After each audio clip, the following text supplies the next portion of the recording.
السلام علیکم۔ وعلیکم السلام ورحمۃ اللہ وبرکاتہ۔ جی آواز آ رہی ہے میرا؟ ہاں آواز آ رہی ہے آپ کی، بولیے۔ جی میں یہ پوچھنا چاہ رہا تھا کہ جیسے اسلامک لباس کچھ ہے کیا الگ سے، اور جو ہے ہم لوگ جو پہنتے ہیں کرتا پہنتے ہیں توپ پہنتے ہیں، اس کا کوئی الگ سے کوئی فضیلت ہے کیا؟ آپ کا سوال لباس کے سلسلے میں ہے۔ لباس کے سلسلے میں ہماری شریعت نے کچھ اصول بتائے ہیں، ان اصولوں کے دائرے میں رہتے ہوئے آپ کوئی بھی لباس پہن سکتے ہیں۔ لباس کی نوعیت نہیں بتائی گئی ہے کہ آپ کو قمیص پہننا ہے یا کرتا پہننا ہے یا ثوب پہننا ہے یا شرٹ پہننی ہے، یہ نہیں بتایا گیا ہے۔ کچھ اصول اور ضابطے بتائے گئے ہیں، ان ضابطوں کے دائرے میں رہتے ہوئے آپ کوئی بھی لباس پہن سکتے ہیں۔ جیسے لباس ساتر ہونا چاہیے، لباس جسم کو ڈھکنے والا ہونا چاہیے۔ لباس کے اگر مردوں کا لباس ہے تو اس میں عورتوں کی مشابہت نہیں ہونی چاہیے، عورتوں کا لباس ہے تو مردوں کی مشابہت نہیں ہونی چاہیے۔ عورتوں اور مردوں دونوں کے لباس میں کفار، فساق اور فجار کی مشابہت نہیں ہونی چاہیے۔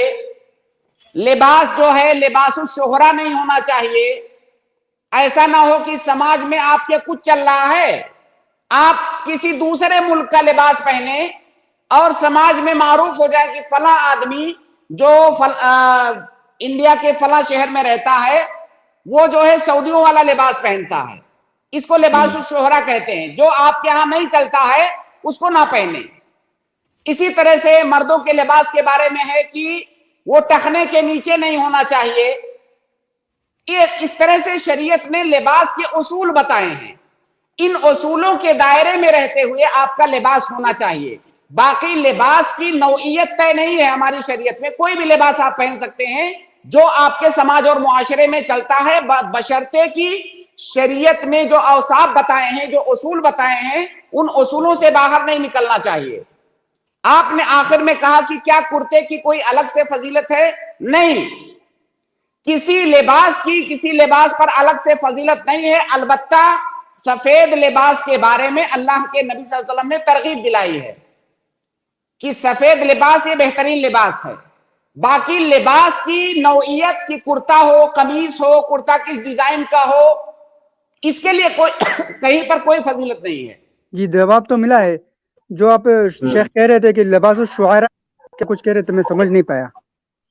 لباس الشہرہ، شعرا نہیں شہرہ، شہرت جیسے اردو میں ہم شہرت بولتے ہیں، یہ عربی کا لفظ ہے شہرت، یعنی آپ ایسا لباس پہنے جو دوسرے لوگوں سے اس طرح سے الگ تھلگ ہو کہ آپ کی پہچان بن جائے وہ کہ آپ وہی لباس پہنتے ہیں۔ جیسے فرض کیجئے، میں آپ کو مثال سے سمجھاؤں، سعودی کے اندر لوگ جو ہے غترہ لگاتے ہیں۔ غترہ آپ جانتے ہیں؟ ہاں، تو وہاں پہ غترہ لگاتے ہیں، لیکن کیا آپ نے ہندوستان میں دیکھا ہے غترہ لگاتے ہوئے لوگوں کو؟ یہاں غترہ نہیں لگاتے ہیں۔ یا اسی طرح سے غترے کے اوپر لوگ اقال پہنتے ہیں، اقال جو رسی کی طرح سے گول سا ہوتا ہے، سر پہ رکھتے ہیں۔ اب اگر آپ کے ہندوستان میں کوئی آدمی غترہ لگائے، اس کے اوپر اقال پہنے جو کہ کوئی نہیں کرتا ہے، تو یہ لباس الشہرہ ہے۔ وہ آپ کو الگ کر رہا ہے تمام لوگوں سے۔